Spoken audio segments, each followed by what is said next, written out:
Hi, it's me again with Corel Draw Tips and Tricks, and I've got a sheet of stars, I've got a sheet of rectangles and circle or ellipses and polygons. And I want them all to be curves. Well, you could select them all and go to Arrange and Convert to Curves. Now they're all curves.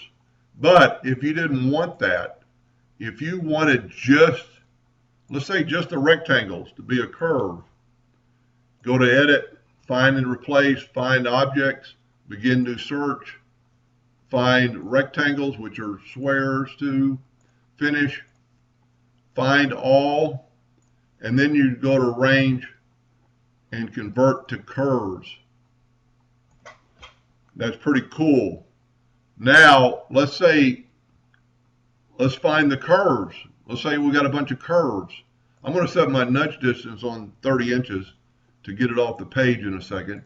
Find and Replace, Find Objects, Begin New Search.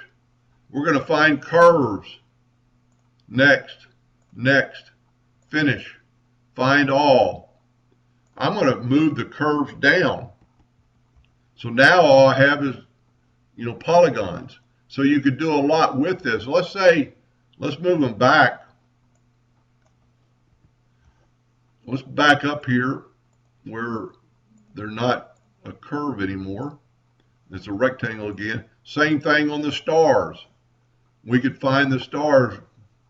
Go to Edit, Find and Replace, Find Object, Begin a New Search, Find Stars. It doesn't matter what size it is, how many stars there are. Find All.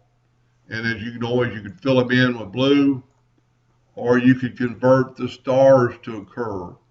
That'd be pretty important if you wanted to change the document and you needed to take the shape tool and click on that star and make it something like that, just that one or all of them.